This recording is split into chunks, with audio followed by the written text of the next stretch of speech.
The Beef and Barnzy Show, brought to you by Bowlersmart.com, trusted by bowlers around the world since 2004.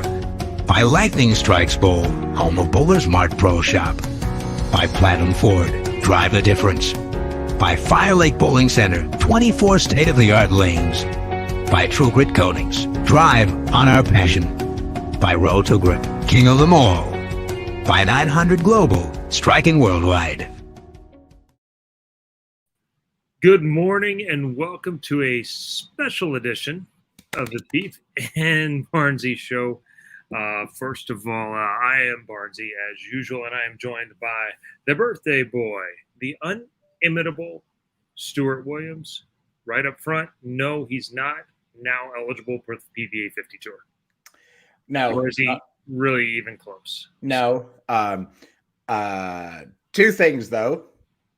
Thank you to the PBA for this birthday present, both in terms of having a show that we can chat about, and then no doubt the super chats are going to rein in because everybody's got an opinion on urethane.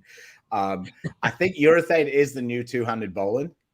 People have more strong opinions about this than they do two-handed bowling now, which is cool. I think the two are somewhat linked, but yeah, it's my birthday, so feel free to rain me with gifts. Yeah. And we'll wait for people to jump in here just a little bit. Morning, gents. Looking forward to this conversation. PBA Finals may have been one last TV urethane fest. It may well have been. Yeah, the clone videos won't be till the end of July, so just a heads up. But thanks for the super chat and thanks for the birthday gift. Appreciate you, Ryan. Thanks a lot. We're just going to quickly go through these. Derek, thank you very much. I appreciate you. Thanks for watching the show.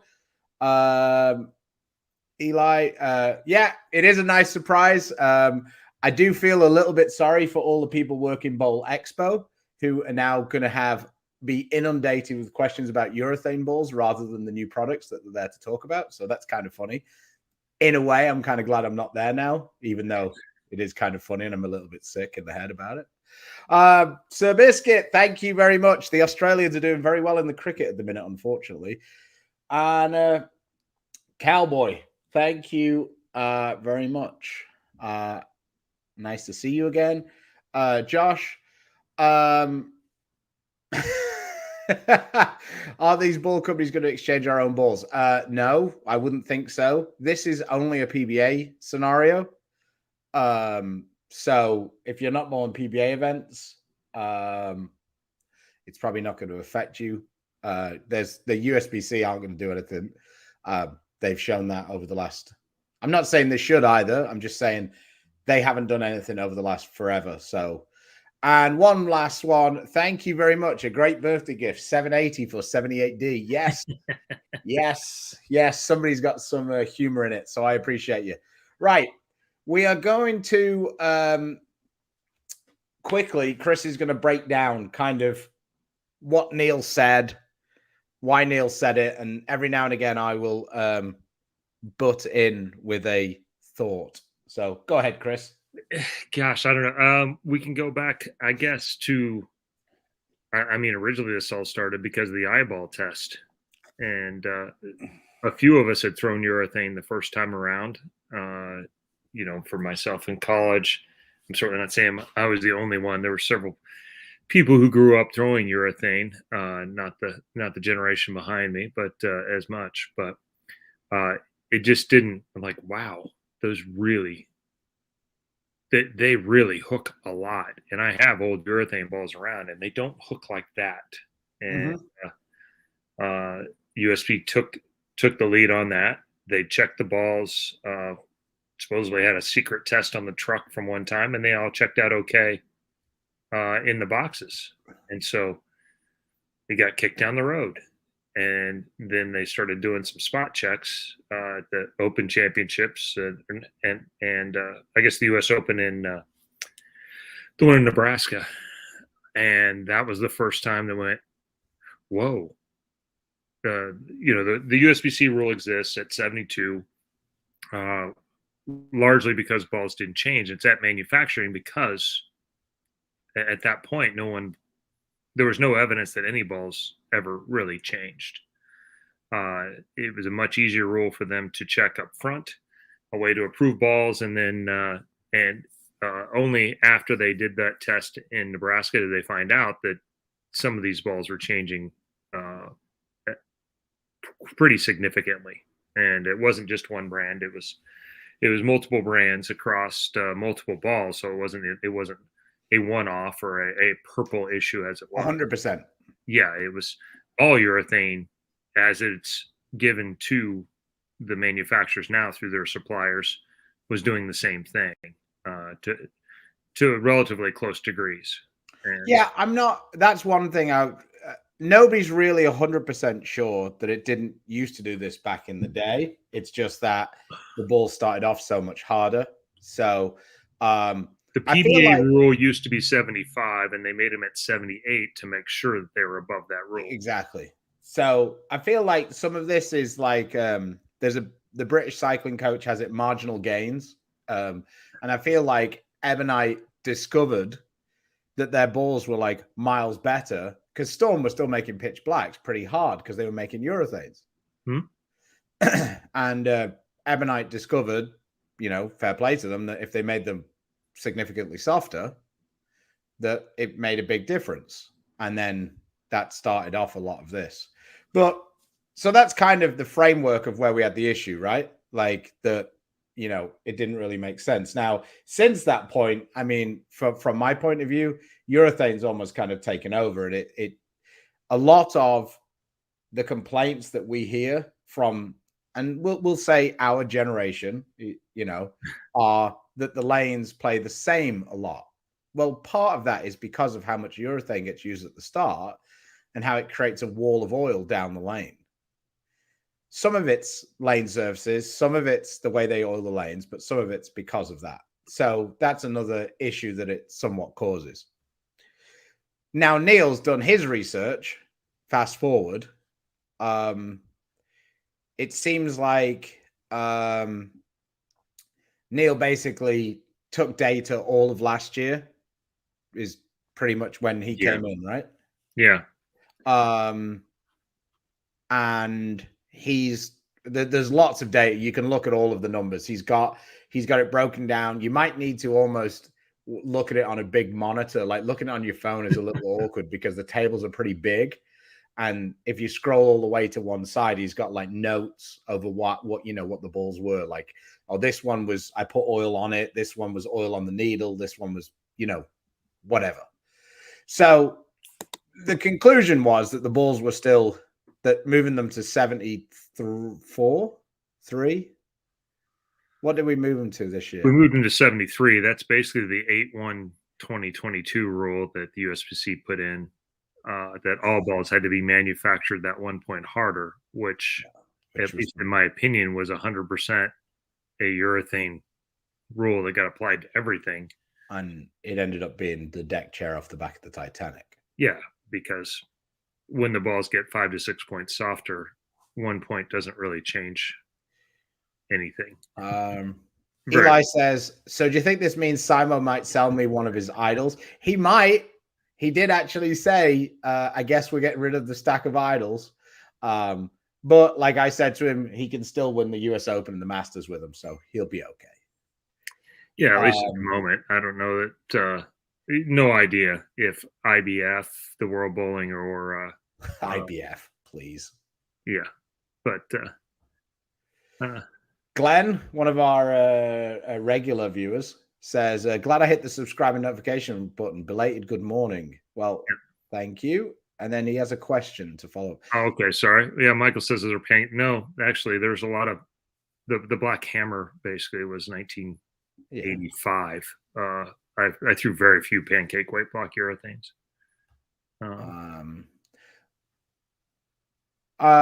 We'll get back to that because I personally think there will be urethane balls, and I don't think the short patterns are going to be the issue. I think that the medium patterns are going to be way more of an issue than the short patterns. Yeah, where we used to use some urethane. Guys, I mean, Jacob and Jesper were using 78 hardness urethanes for a long time. The guys are super high rev rates, and perhaps some on the left will probably still continue to use them. You just won't be able to use them on 43 feet. Yeah. All right. Yes. So Neil went through all of the I've got it up here. So he had it's quite an interesting, he lists the options, and he's got a, I'm not going to read all of it because you can go to pba.com and read it yourself. But basically he went through the list of options as he saw it, which was to ban, the first option was to ban all urethanes completely. The second option was to ban any ball that gets softer with use. And I think he was determining getting softer with use as 3 points of hardness softer. Raise the hardness of traditional urethane to 78. Change the hardness of all balls to 78. Leave the rule as it is and then test extensively, but kicking out every ball below 71 and fining the player. Do nothing. Leave the rules as it is. No balls manufactured under 73 minimum rule may be used. All balls must be made after August 1, 2022, which is when the new 73 hardness rule came in. And what should be done? What should it be done for PBA regionals, PBA 50, 50 regionals, youth tours, etc.? And then he goes on to define urethane like, because basically what they're saying is that urethane to a chemist means something different to urethane to a bowler. So urethane like basically means Zenus, like blends. UC3s, yeah, and those UC3 balls, going back to that, those balls don't get as soft as 100%. But they were getting softer. But they do fall under that 3 point. And our understanding is USBC has a tool that can accurately measure which balls are which. Right. And so there will be a list moving forward as balls are introduced. There is actually a list on this thing. So then the decision they made was that they were going to the all urethane like equipment would need to be manufactured at 78 for all tour levels effective of the 6th of January. Now, why the 6th of January, you might ask? It's because the RPI finishes on the 5th of January, and as that tournament started under one in 2023, it starts at the end of December. Yes. It just lets it carry through. Well, it's technically we're playing the RPI right now. Well, true. Technically, because you're qualifying for it right now. Yeah. So that was pretty much the deal. I'll just be 1 second. I've got to collect some crumble cookies that have been delivered. Well, Glenn, what will the strategy be for pros? And it'll go back to some of the things we talked about before, to be slower covers, weaker drilled, big balls, gems and realities and those things, like lower pin, big 2-inch pin balls, balls that don't flare as much. That will probably go back to being the thing. And there will still be guys that throw the harder urethanes, the ones that have more speed control. And, to be honest, I think probably the ones that Belmo liked best originally were a little bit on the harder side as well. So there will still be guys throwing it. It doesn't take away the tool completely from the guys who throw it fairly exclusively. But it probably will change some, and it will certainly change how much of it goes down the lane. Packy, as we did on this show, he was one of the guys, we were on his bandwagon long before he could throw a purple hammer, because we felt like he was more versatile than a lot of other guys and could find a way around it. And I think he used those tools very well once he had one in his bag. But I think he'll, like you say, he'll be able to throw the harder one on occasion, and I think he'll adapt quicker than some. Next step is to put more oil on the lane instead of using 90s volumes. Funny you should say that, we've actually got a part of the show we're going to discuss that. But we'll be back. Yes. Adam, thanks for the super chat. You think urethane is going to be banned from? No, I think that this is going to be the end of it. Yeah, Like, this is the going end to of the conversation. I think we finally have a permanent rule on both sides that August 1, 2022 will move forward in perpetuity. Yeah. And that urethane balls will be made at this as well moving forward. And we can finally be done with the almost a decade long of this talk. Also, I'm curious to how many guys will get fines for their social media posts. I don't know which social media posts you would be referring to, but in general, it has to be a significantly derogatory statement, mostly about a sponsor rather than anything else on the PBA. I think that Tom allows the players to express their viewpoints a little easier than the women's tour. So, not that I've heard of.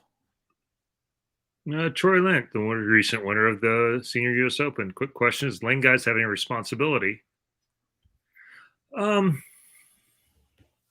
think environment, it always plays a part in how things happen, but I don't think there was intent.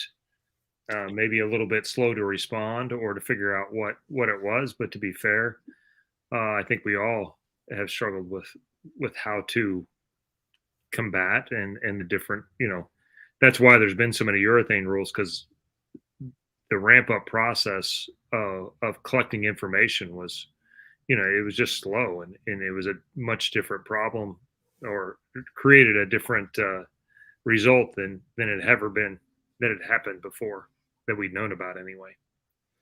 Matt Mango, thanks for the birthday gift. Rash must be splying from ear to ear. The problem is yeah, go ahead. No, I mean, it turns out he was more right than wrong, which that's got to be new for him sometimes. But Adam asking for the Idol to come back. Somebody else is talking about the Idol coming back. You never know. Maybe we'll get a Simo signature ball on the Rotogrip side. Yeah, feels like he might deserve it. So anyway, so going forward, the thing that's great about this from my point of view is that it's on all levels. I think that part of the issue with a lot of things is once you get too far away from playing under the same rules in different levels, I guess, it creates a bad deal, because then the experience in the regionals, if everybody can use 2019 urethanes, is even further away from your experience on the professional tour. So if you're hoping that people are going to bowl regionals and transfer over to bowl on the national tour, that gives them even less like help. So that's kind of, yeah. For me, I think it's great that they've made it across the board. I also think that it's kind of sensible, because I don't think that the softer reactive balls influence the lanes as much. That they have not done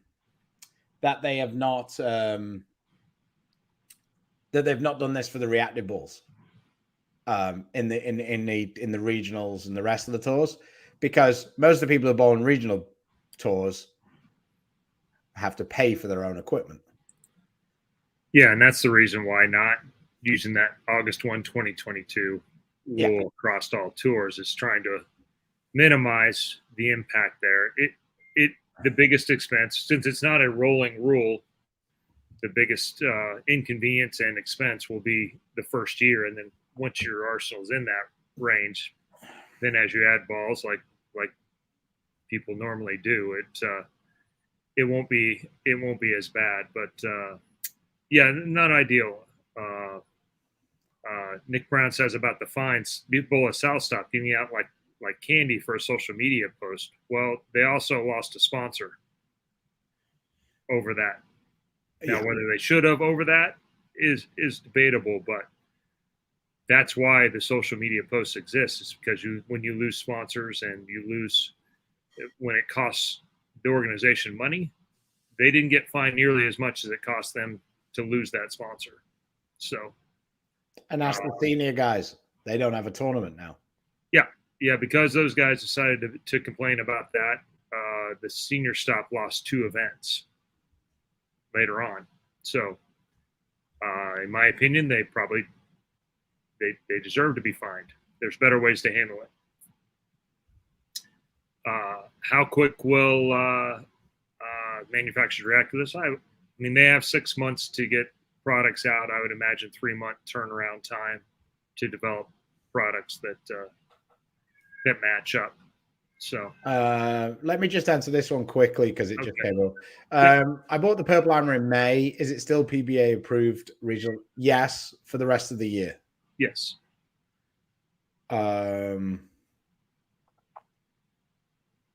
David has it's something that we've heard a little bit of. Urethane on TV is bad for the sport. For the general viewer, it's boring to watch. Not just the general viewer. I find it boring to watch also. Mainly because as a player, I want to see the transition and how the guy adapts to that. And I don't think that the change with the urethane is as much, and it's not as obvious to watch as a viewer. So I'm not saying the guys aren't making changes as they bowl, but it's way less obvious what's going on. Mm-hmm. Why try to get rid of urethane? Is there something inherently bad about it? Well, the rules are that the balls have to be 73. And while in play, looking at Neil's data, some of the balls got down to as low as 68. So that's not really within the rules, is it? So that's one of the main issues with it. The biggest difference between the USBC rule and the PBA rule is USBC is concerned at manufacturing. And because they govern such a large body, it's impossible to do a ton of field testing all the time on that once they're in use. The PBA focus is way more about what are they during competition. Yeah. Because with a smaller group, they were able to make more tests along those lines. And that's the part that matters most on the competitive tours. Do you think there will be a problem with people soaking urethane balls in softening chemicals? No, I don't, because I think it'll be so obvious that it'll just get called out and it'll get tested and then they'll get thrown out. So I think the reason why MEK worked in the past was because nobody knew why it was happening, but everybody would know now. So no, I don't think that would be an issue at all. Chuck Rishi talking about the North Carolina thing. Adam's got another super chat. We're talking about Adam, it includes old reactive balls on the national tour. On the national tour only. But only on the national tour. So any balls made under 73, basically August 2022, they're out of here. Fair point. I don't find urethane boring. Signed a left-hander. Z chipping in from Malaysia. Thanks, man.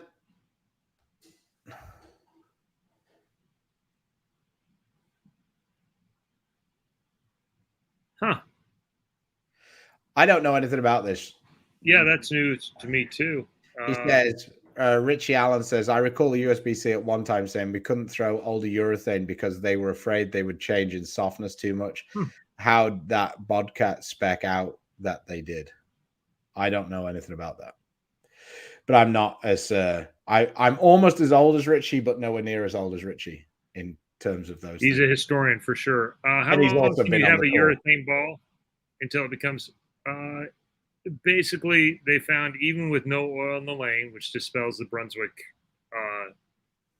notion that they threw out there, was that no oil in the lane, no oil in the ball, not even any holes. In 10 shots, it got over 2.5 points softer.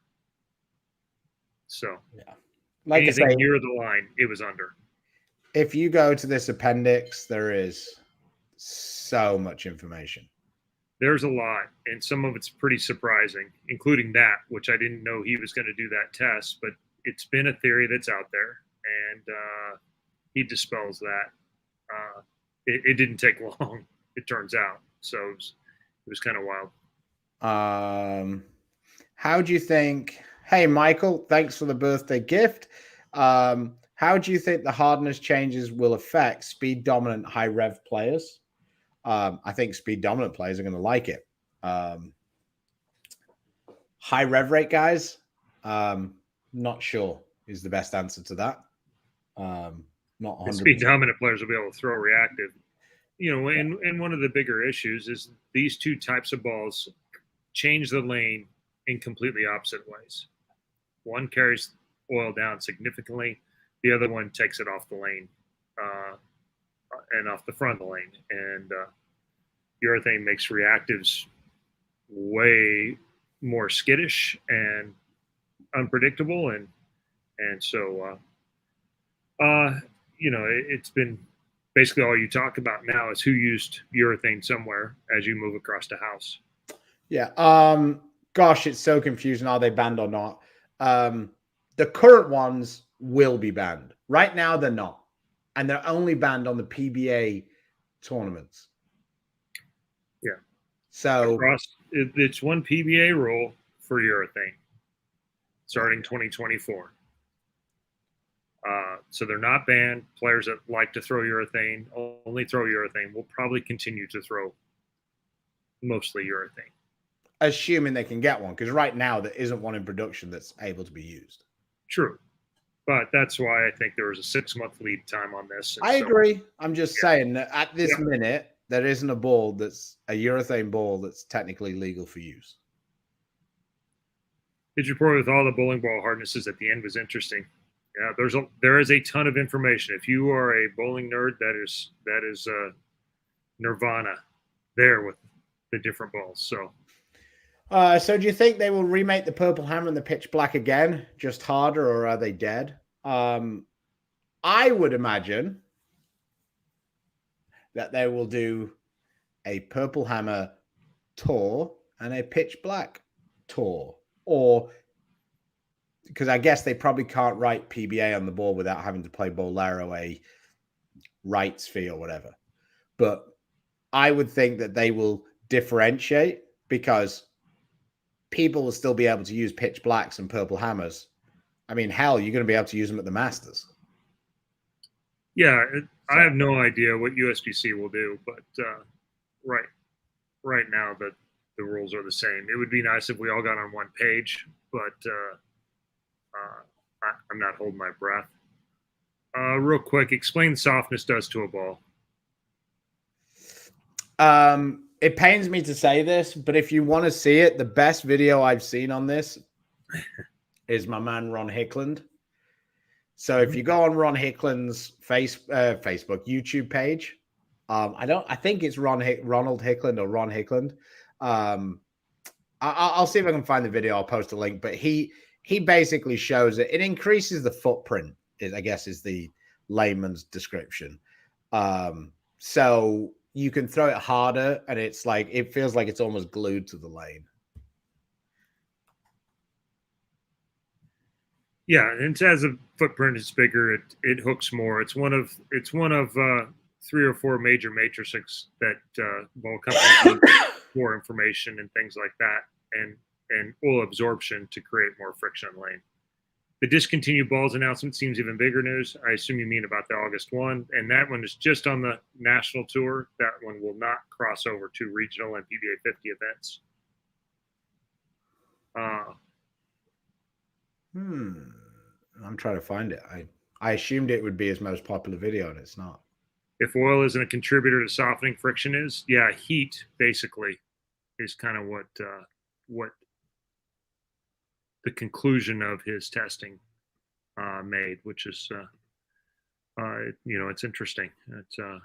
It wasn't what I thought was going to come out of that either at one time, for sure. It said we've had so many different opinions over the last 8 years on what is, and theories and yeah, it's like conspiracies and everything else. I mean, nobody really knew, so we were just using As bowlers, you use the eyeball test.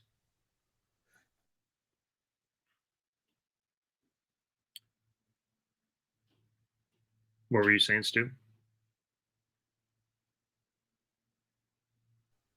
I said we were just guessing. I put myself on mute so I could find that video. Oh, I gotcha. Right, sorry. I've just posted it in the comments. But that's Ron breaks down what happens. He artificially softens the ball, so you can see the differences. Yeah, and Ron is a relatively lower rev rate. He's a lefty. All ball designers are left-handed for whatever reason. It is wild, actually. Yeah. Should have banned resin in the 90s. Don't understand the ban. Okay. I guess you don't really understand professional bowling then. I don't really understand how to explain to you any other way. By the way, shout out to Chris Skillings. Had bicep reattachment surgery yesterday, and hopefully he's healing up, and we get to see him back out on the lane soon. Proprietor at Fire Lake Bowling Center. But see, Richie, that's not true because Graham Farr used a blue hammer at the US Open this year, an old one. Like, I know that Ebonite, like, I remember when we bowled the Masters, Dom had a bunch of old urethanes that he was about to drill, and Gottschall told him that he didn't, when Gottschall was working for Ebonite, he told him he didn't want to drill them. He said, Jesus Christ, we've got the black hammer and the purple hammer. That's the only time I ever remember anybody being told they didn't want him to use an older urethane. So I've seen a few blue hammers go down the lane. Machuga uses one every year. Yeah, he's one. I think they tested a couple of them that actually were softer, and that's kind of where the oil thing came from at the time. And perhaps they were. Nobody really knows at this point. It's been hard to find old new ones that would have had some kind of baseline to go off of. Knowlton throws a purple hammer from 91 or 2 that has so much surface on it, it's gray. It's hard to tell it was once a purple ball, but Beanish Yaston Capitals. Yeah, I think the Black Widow is a good ball. It seems to have been really popular over the last 10 or 12 years. There's about 700 balls with the gas mask course, so I don't suppose they're making it because it sucks. I'm the only. I think I might be the only one of the two of us who's thrown a Black Widow. Have you thrown a Black Widow, Chris? I did. The original one. Yeah, me too. That one was pretty good. Yeah, for a minute. I wasn't able to throw it competitively at the time, but yeah, it was. I got to watch it several times while I was throwing a big shot. That was a good time watching Tony Reyes hook it 10 more boards than me. Interesting to see if this new tour dynamics can combat the issue for you. I think it's got way more chance of combating the issues if there isn't urethane around. I think that if the idea to combat urethane was to use low flare balls, the IQ Tour would be the most popular ball on the PBA Tour, and it's not. What's their one called? The brown one, the whatever it's called. The Tour Obsession Tour. Is that what they call it? Tour. Yeah, that one doesn't get used on the PBA Tour almost at all either. So I think with the urethane going away, and that's what I think we should transition the show to now, Chris, a little bit about what we think this will do, because it's all conjecture. Because almost nobody's been using these old balls. I think that the person who is probably going to benefit the most from this, amazingly, might be Simo, because Simo basically wanted to use his grenade, and half the reason he's been using pitch blacks is because he couldn't use his grenade. And he just throws urethane like everybody used to throw urethane, straight at the head pin. Yeah. So I'm sure it's not going to make one iota of a difference to Simo, like at all. basically. So I think that some guys might this might be one of those where you weren't sure what you wish for. Yeah. Yeah. Somebody here says, Do you know if urethane rules are just national? No, they're going to be across regional and all starting in 2024. But what you have now is legal until then. Somebody just wrote, EJ is going to have a field day. He's going to struggle to have more of a field day than he had this year. I mean, Jesus Christ. I mean, being as he led almost every tournament, the odds are it's going to be worse for EJ, even though he doesn't use it. I mean, let's just call a spade here. Like, hey, Matt. Hi, Stu. Last show you spoke about pin location, up, down, left, right, and ball motion impact. Does that hold true with two-hander layouts? Yes.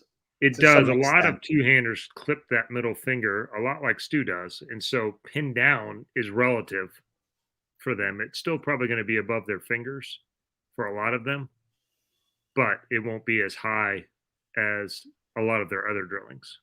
They look very funny to us that have a thumb because of where their center of grip is actually between the fingers versus, the 2 inches in between your fingers and thumb. But this is interesting. I like it. I want people to talk in the chat.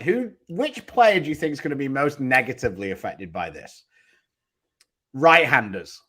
Because everybody's going to say Jacob or Packy or whatever, or Jesper. Everybody forgets that Jacob won like 15 regionals with a 78 hardness booyah. I mean, Jesper's favorite ball is the sumo. Yeah, which he throws all the time at home and is plenty hard. So somebody says not Sean Rash. Funny, I think it's going to impact Sean a lot on short patterns. I think that Sean's going to have to change drastically the way he bowls on short patterns, but that's just for me. I think somebody like Dick Allen is going to benefit a lot on the short patterns. Well, this goes into what you're talking about with Sean, or you're alluding to. EJ might not use it, but he's still getting the benefit of others using it. And Sean, I think, does, especially on short patterns, is able to use that as hold and gotten where he's really good at throwing some quicker balls that normally are not any good on short patterns, have become really good, and he got to that conclusion way quicker than a lot of other people. There's a lot coming in. I like this. This was a good question. There you go. Sorry. SPI guys are going to be ecstatic after this announcement. Yeah, maybe. I mean, but there again, if you go back, more tournaments have been won with the pitch black than the purple hammer. That's crazy, actually, because it's certainly not the narrative. Darren Tang. It's interesting. A lot of people are saying Darren. I think that he's sort of like adapted to this role. But Darren hasn't really been that successful the last 2 years with the urethane. I mean, it's fun. Because I end up crossing with or next to Darren all the time. Him and Sean Lavery are my guys. Like, we always cross to get around each other.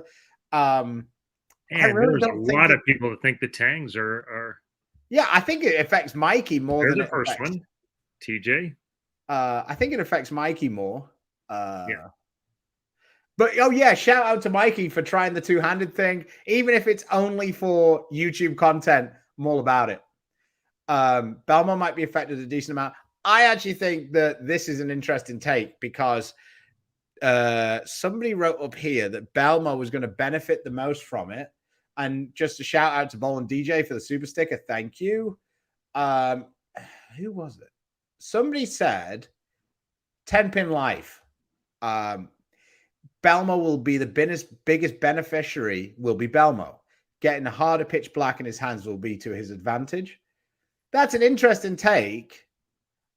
I don't think it's going to affect the top three guys that much. I think that they're just a lot better than everybody else. However, I think that Belmo might have to change, and I think he will because I think he's excellent. But I think he'll have to change how he bowls late in blocks. Like, I think he's going to have to throw the ball harder than he does now. And I think that he's more than capable of that. That's not what I'm saying. I just think that the way Simo attacks the lanes, I don't think is going to change as much as it will do for Belmo. So nobody's really mentioning a couple of the guys who I think. There's some coming up here. We got, well, there's one. Yeah. This is ironic. A guy who wouldn't throw it until like 3 years ago. Yeah. Kevin McCune. Yeah, I don't agree with that one, but Troop, who's become a late adapter and he's gotten really good with it. Lean toward higher axis rotation guys being affected the most. This one's an interesting one. It's certainly a guy who got way better on the fresh. I actually disagree with that. Yeah, I think Tom's a really good bowler. No. I think that Doherty's actually going to benefit quite a lot from it because he's one of the few guys who can keep it dead in front of him and throw it really slow. No, that's, yeah. Like, I actually think that once he likes the harder ones more than the soft. He liked his black hammer way more than he liked the purple hammer. True. Yes, but definitely. Again, I disagree. I'll take that back with Jesper. I think that when they're able to throw urethane, I think Jesper's going to have an incredible advantage over the field, especially on the left side. However, I do think that Jesper's been improving, but I think of the lefties who use urethane a lot, I think Jesper has still got more distance to go to make reactives look useful for him. There's a new name to the list. Maldy, Troop. Again, they're talking about Moldy. I think people are thinking about this wrong. I think people are thinking about who gains the most pins at the start of the blocks. Yeah. I think that the people who are going to actually see the biggest difference are the people who are so used to getting a shitload of pins at the end of the block because they can just move left and throw it super slow.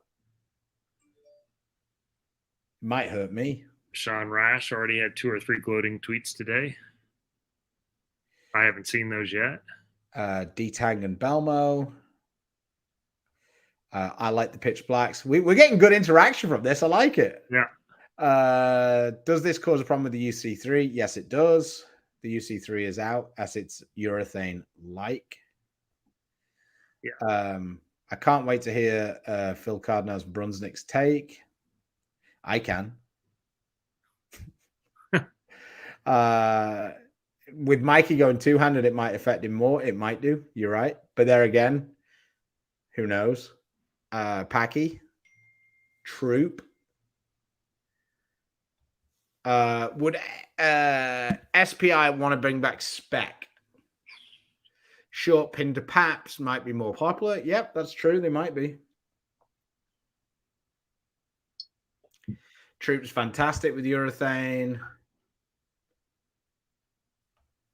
PBA players are good in my eyes. Will be wide open to see how their strategies change. Yeah, I'm excited by it because I think it's the biggest change we've had in a long time, like a long time.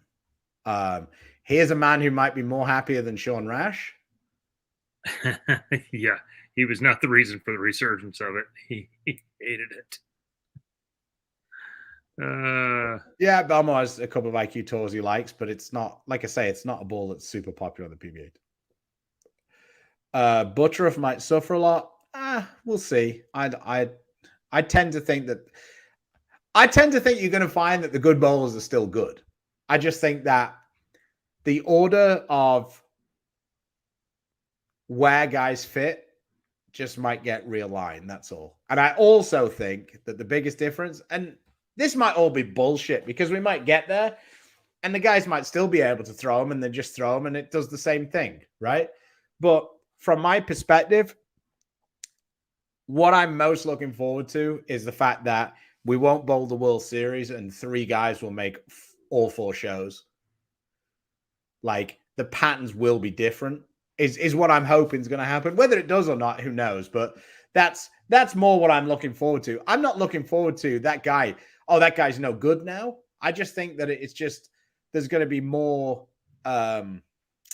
more variety in the pattern because the patterns aren't going to break down all the same. What does Ryan think about this? I don't think he's worried about it. He's able to make realities and balls like that go relatively straight, and he likes to throw it hard anyway. So I don't know. Here you go. There's some confirmation. As we said, I think the guys that have the ability to throw it slow and have a little more touch and would rather throw it a little bit slower will not mind. So Cody Myers, pretty good regional bowler, says in the Southwest region, says, personal opinion, I think you'll see more change in the scoring pace on the regional tour than with the national tour. National tour guys are way better at adapting to change. I agree. I got listed. I've had some success, but I think a lot of guys on tour will use the tools that are available to them. And if those tools aren't available, they'll find a different tool that's available to them, and or a different way to use whatever the new one looks like. Doherty says he's lost more money to a purple than he's won with it. That's probably true. But yeah, it's definitely an interesting debate. I personally think it does, Brian. Yeah. This rule doesn't impact PBA Junior as well. It will be across all PBA competition. That's my understanding. I believe it does.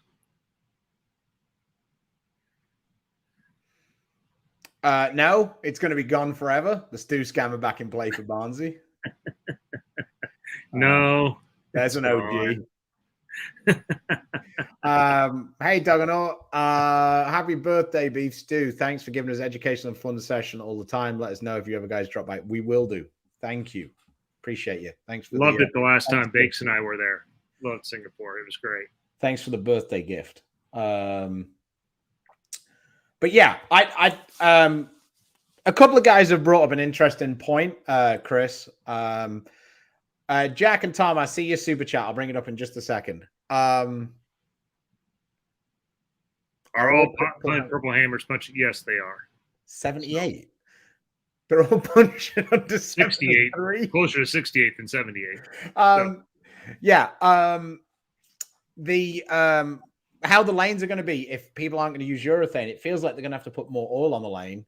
Otherwise, we're going to have not much oil left on the lane.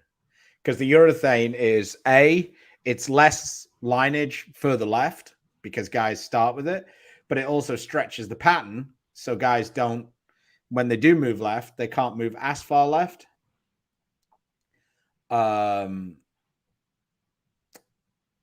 Yeah. So what's that going to cause? Because I could see that, there have been some places where we haven't really used urethane. Scorpion this year at the World Series, that got out of hand pretty quickly in 5 games. I know I was sliding, 33 the first game. So, I mean, Dory says 3-game blocks coming soon. Lol. This is definitely this is one of those things of Chris and Doherty on the same team here. I'm old. I want to get people that have their own physio people in between blocks at that point. Yeah. No Thane, but 360 grit is okay. Yeah, Jacob said that he was going to nobody could take his spy away with his 360 pad. I don't think anybody's that arse, Jacob. Like, you're a good bowler. I'm sure you'll find a way. Yeah. But yeah, what do you think about that, Chris? About needing a little more oil if everybody's going to use. It is one of the things that urethane did improve is that with the oil not really leaving the lane as much as just transitioning to the back, the lane still had quite a bit of oil on it at the end, and so now. We can go back to complaining about guys throwing sanded reactives from Fourth Arrow game 1 instead. I mean, let's be honest. We're all versatile. We'll find something to moan about. Yeah, but I think Tom's point is very valid in that if we don't start putting a little bit more oil in the lane to match up to the environment of balls soaking it up much more and the rev rates being way higher than they were, 10, 15, 20 years ago, then we're going to run out of room. And we saw a version of that in Milwaukee where the lanes were pretty dry when they started and there wasn't a lot of urethane. The pattern kind of eliminated that. And we were in the left gutter cap in game 2 and game 3. Yeah. At the US Open, when it's really hot, they use the phrase "they've lost the greens." I was bowling next to Dom on Scorpion. I was like, "This is the bowling equivalent. They've lost the lanes." Yes. they gone. Whatever the intent of the pattern was when it started had been sufficiently destroyed. I'm not necessarily going to throw him under the bus, but I am. When the lane guy says to you, "I don't know why you guys didn't do X," my response is always Y. I don't know why you didn't do Y. Like, I don't understand where you're coming from, and you don't understand where I'm coming from. So let's just move along. Yeah.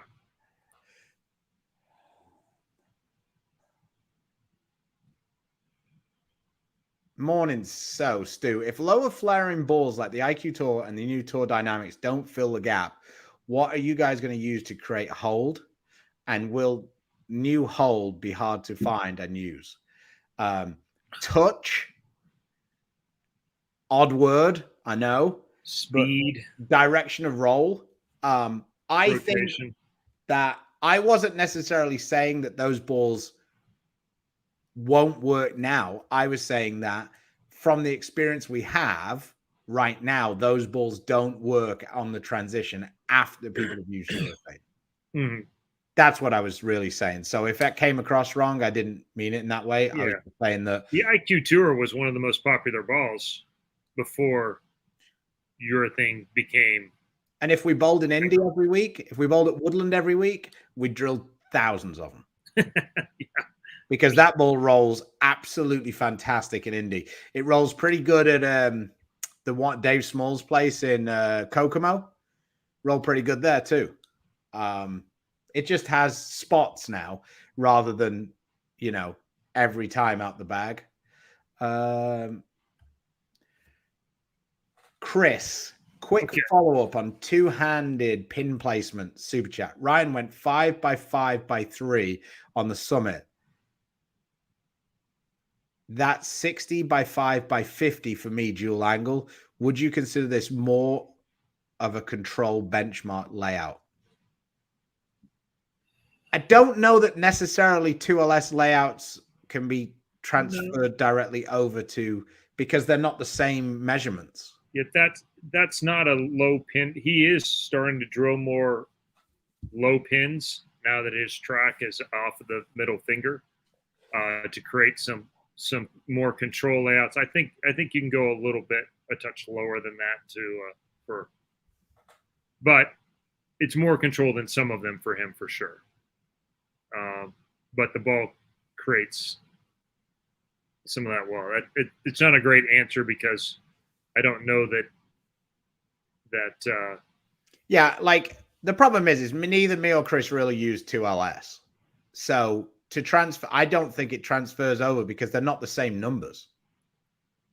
Because part of it is how far it's away from, how far the CG is from the bridge, I think, and there's lots of other things. So the one thing I will say to you is the summit for Ryan is a ball down from the reality. Mm-hmm. For me, it is more a ball across from the reality. Like, it's just a different shape in a really strong piece. Whereas Ryan actually has it as being cleaner and a bit more angular than his reality. That's not really the case for me. Like, if I needed that reaction, I would shine a reality rather than use a summit. Like, the summit isn't more angular for me than the reality. Got it. John, we'll keep cycling back because I know we got people coming in and out. Q's on the natural floor. It did not ban urethane. It just changed how hard starting in 2024, and they'll have to be 78 hardness And as of right now, that is not going to include balls that were made in the 90s. I don't know that will change, or if that will change, but right now, that's the manufacturer going to have to make new balls that start at that higher number. He says, I like 30 mils. Yeah, we're thinking more like 40, but okay. Yeah, 35, 37. Yeah, Andrew, I'm going to completely disagree. As a snowman partner, I don't think. Yeah, you just know. Like, yep. Here's the deal. I don't think that the really good balls are going to get affected. I just think that the people who do get affected might not be as good as you thought they were. That's the point I'm going to make. Well, I think sure Parker Bone ain't going to lose any sleep. No, he would just soon not throw it at all. Michael, actually, the purple one's a little too slow for him. He likes some of the ones that are a little harder anyway. And you know, Troy is he's my buddy. He's just overrated, so it doesn't really matter. His rev rate's about 500. I think he'll survive with whatever version's available to him. He's pretty good at moving around the lane too. So say it louder for the guys at the back. We've needed more oil on the lane for years. Martel will get a big benefit. Oh, sorry. Haven't really seen him bowl enough on the national. Lane's burning it more quickly. Will Valenta make a comeback in his 30-foot loft again? So I don't know that he's in shape to be able to throw it 30 feet down the lane these days. But mechanics will love bull reissues from that much oil 40 units. No, Mike, I understand you've been listening. No, but he works in a bowling center. Like, he's a mechanic. I understand you saying that, but it's just bullshit. Like, we've bowled in plenty of bowling centers where that hasn't worked out. Valenta has lost a ton of weight. Well, that's good. Good for him. It is good for him. I saw a college version of Brian Valenta. That was a scary. He could bowl. It was one of the first two-handers I'd seen at the time.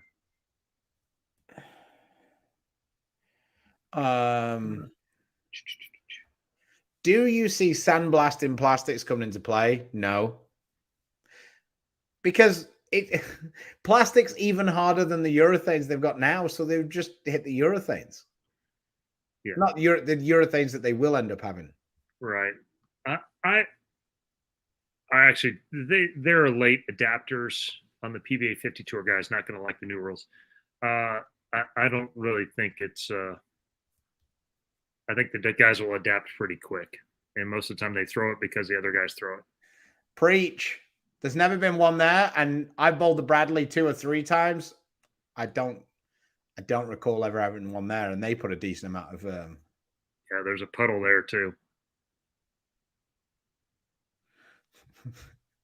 Hey! Come on!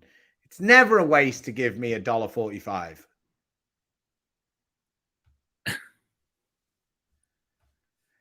Morning, guys. Tim, thanks for the super chat. He says, medium speed, lower rev rate righty, looking for a ball to use on low outside friction with significant carry down. Currently have both Novas and like the looks of Infinite Eternity. Thanks. I think that you're going to want something, a quicker ball. So I would scratch the Infinite off that. I know that sounds odd, but that's me. I would think that the Eternity or the Exotic Gem might be good for you in this. If you have both Novas and you feel like they're a little too smooth, I think that you're going to want one of those stronger Pearl ASIMs. And with you having, I mean, maybe if you've got medium speed, yeah. I mean, the Absolute would be another option, but that would be weaker. I think the Eternity or the Exotic Gem would be good options. I think you'd see a decent change of direction with one or either of those two. Yeah, I think that's fair. Too much carry down takes away a couple of the cleaner covers, I think. But, Huge Nutter's back. I'd recommend him a purple hammer. Yes. Ha ha ha. Does this affect the mix and the new RG spare balls part urethane? Just let me. The mix it does. The mix is urethane. So, but the mix isn't on this list. So no is the answer. Huh. Yeah, because the mix isn't counted as urethane like. Ah.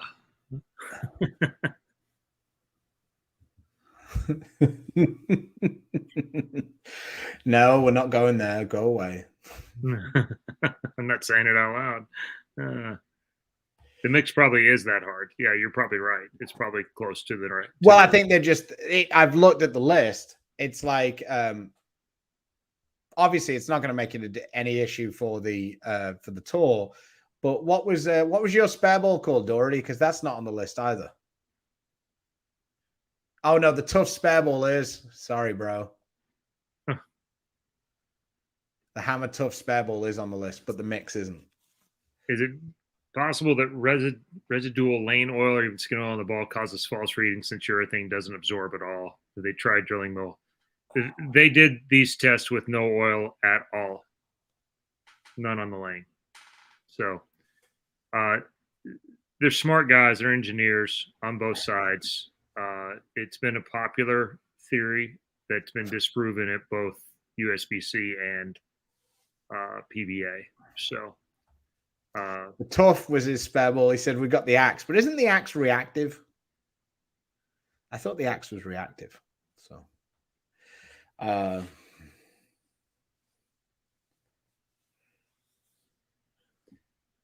yeah, we're not going to be able to go back to the old ball. The national tour, the August 1, 2022 will be in play. So none of those old ones will work. But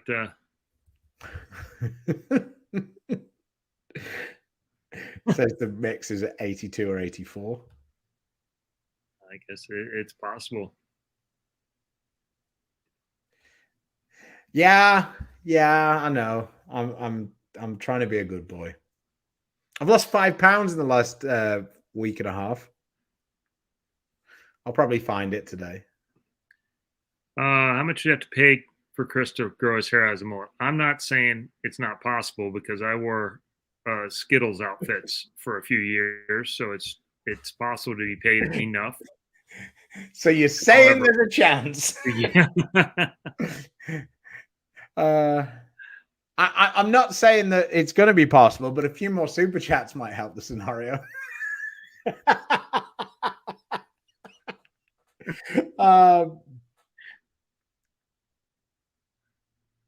Yeah, someone said if you meet Stu, buy him a cookie, not a beer. Yeah, I don't drink, so it's a good call. To be fair, I don't think I would have gone through this whole show if I had those crumble cookies sitting there next to me. So yeah, but they're not next to me; they're in the kitchen. I made sure. Yeah. Exactly. So you're saying there's a I'm pretty sure we'd get we'd have a cease and desist order pretty quick if we had that. I don't know that we hit the.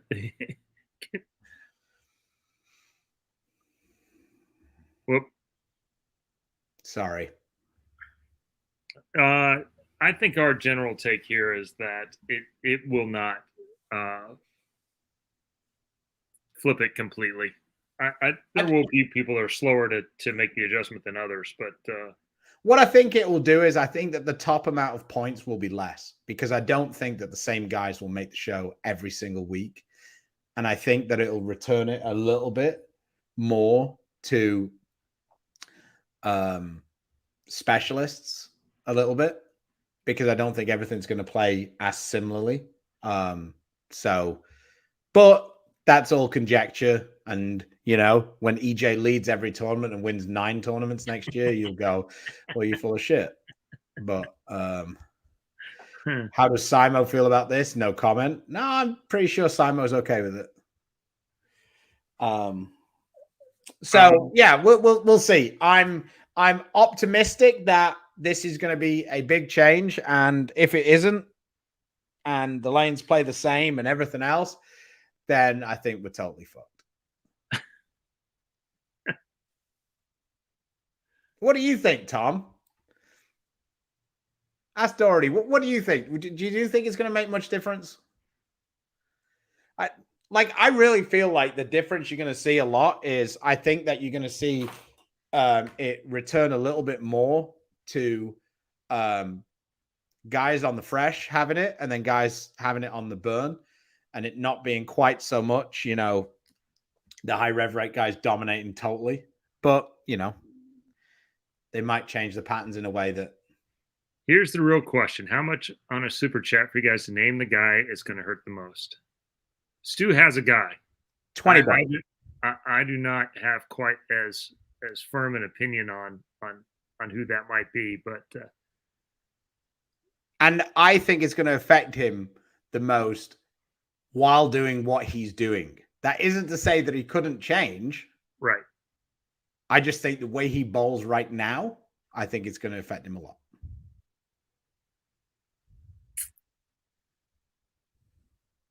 See, you guys are guessing all the wrong people. Well, hey, look, no hesitation, $20. Well, you asked for a number, that's my number. You can keep guessing. You guys are thinking about this all wrong as far as I'm concerned. Not everybody. Oh, here's one. Definitely him. Yeah, he stinks. That guy has one tool and yeah. $20 is $20. No, I just don't give a shit. Like, what's he gonna do? He's probably not watching.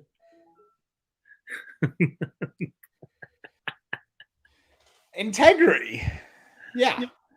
Okay. No, I think he might be one of the ones who benefits from it because my man can hum it. Yeah, he's got a pretty expensive toolbox. So is nobody throwing this $20 in? I'm disappointed. I felt like that was a reasonable amount. Here's another person. O'Neill. Not sure. Here's somebody it could be, but I actually did think about him. I think it's going to punish him quite a bit, actually. But Russo.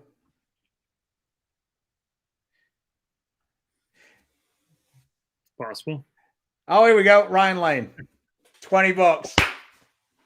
The man I think it's going to affect the most because I watched him bowl at the Weber Cup and need Tom Doherty to wall the lanes up for him with urethane is Chris Vi.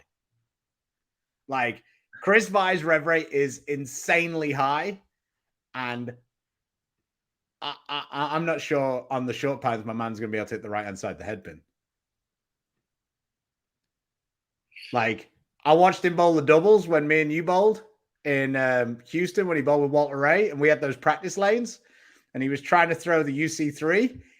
Whoa. He couldn't hit the 2-pin, never mind the headpin. It's really underestimated how much he can hook it. Like, his rev rate is so high. I don't give a shit what the machine says. It is way higher than that.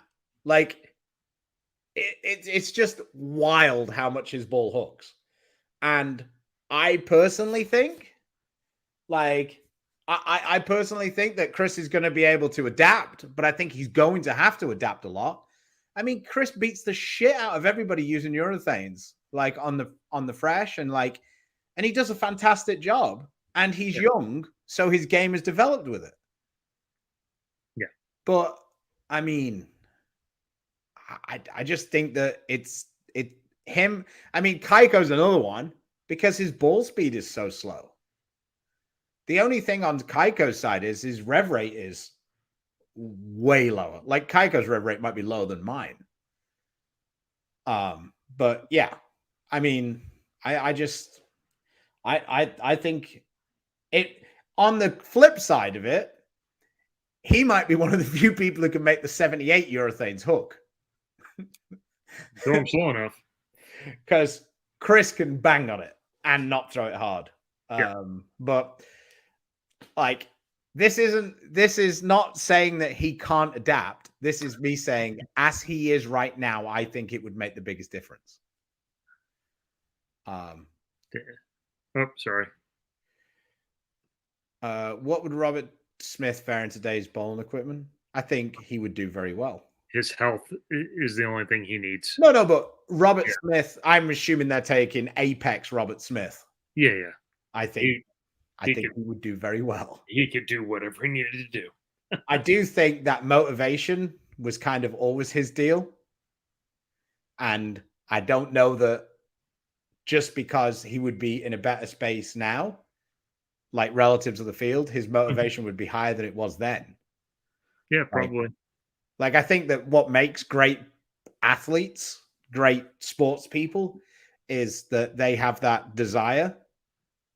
Like, if Chris bowled in any era, he would have been great because he's got that mindset. Like, it's the same with Mark Roth. If Mark Roth bowled now, his rev rate wouldn't be high relative to the field, but he'd probably find a way for it to be because he would see what other people were doing and he would adapt.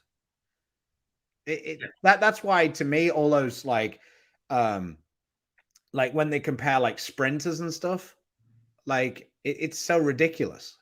Like, Carl Lewis would have been really fast when he raced Usain Bolt. He wouldn't have raced what he raced in 1980 in 2015. Like, that just wouldn't have happened. Like, with, everything's different now. So,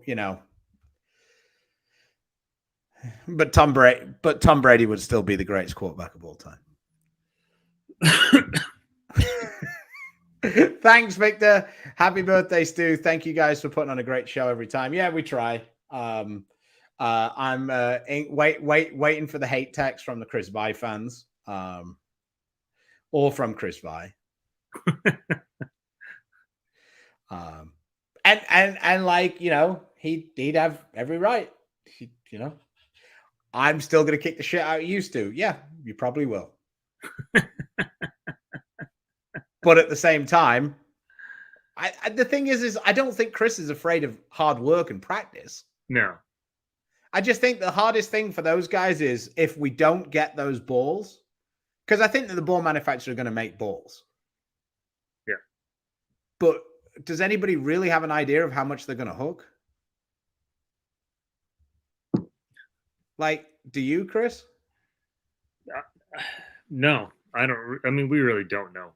And that's what I'm saying. So it's like, how are you going to?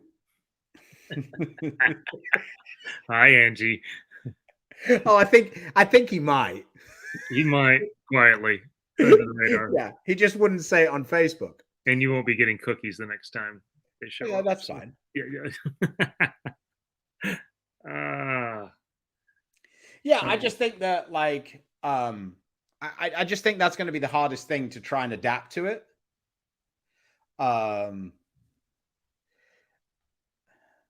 There's a crumble store around the corner. It'll be okay.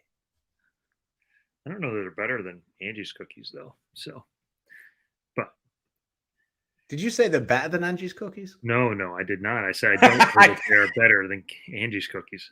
And the price is 100% better. So, yeah. Well, I've just got $20 for some of them. That might get me 4 or 5. Yeah, that doesn't get you very many. But that's probably good for me. I need to get lighter so that when Chris bench presses me and throws me down the lane, it's not as much work for him.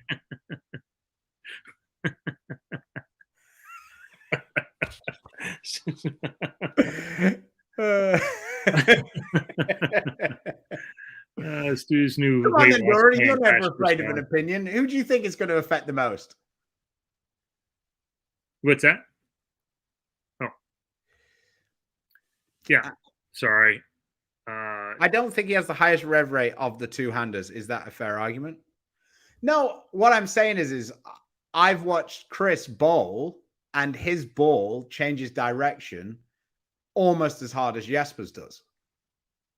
Yeah, I don't know, you would call it sneaky high or what? I mean, yeah, it's just obviously very high, but how much his ball can hook is it's drastic. It like at the Weber Cup, it was unbelievable. Low speed players with less than 550 rev rate. Who's that? Yeah. Keith Lesko just joined on, just figure out how to use urethane relatively effectively, and they're making this change. You just cashed in one tournament. That's not that effective, Keith. I'm just saying. It's just, love you, man. Oh dear. Yeah, I mean, it might affect Frankie quite a bit because my man's done pretty well with urethane the last 12 months. Yeah, Tom says so. Not many. Yeah, Low speed players under 550. Yeah, we'll see. We will see. I think it's going to make a big difference late on in blocks. I really do. But, you know, maybe it won't. Maybe everybody will just throw them and shoot less at the start and not give a shit about what their score is. yeah. I don't know. So. Fair play, Keith. Fair play. And it was a kids regional too. So, all right, we've been on an hour and 15. I appreciate everyone coming on here. Special show today as we had. Well, that was pretty big news. So, yeah, yeah, I've a ton of questions. A lot of. And it was my birthday. And it was your birthday. So I can say whatever I want about whoever I want because it was my birthday.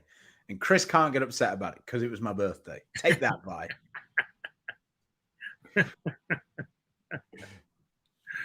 Oh, well. But Angie may have another word to say, so. And she'd be more than within her rights. Yes. Appreciate you guys. We will we'll be back at it next week after the holiday winds up and kind of figure things out. Anything else new happens at Bowl Expo, we'll be sure to share when we can. So, anything else you got? I wouldn't worry about Chris. Angie's the mean one. You forget I live with Tina's mom. Well, there's that. So anyway, moving on. All right. Thanks for watching. Thanks for the birthday presents. Talking to you, PBA. Thanks. All right. Until next time, when you get an opportunity, check out all those introductions at Bowl Expo. Every company's got got a lot of introductions. But if you can, please support the sponsors that support us. Storm, Rotogrip, Manor Global, Coolwick, Bowlers Mart, Fire Lake Bowling Center, Lightning Strikes, and Platinum Ford. Until next time, stay safe, stay healthy. God bless. See you later. Thanks, guys.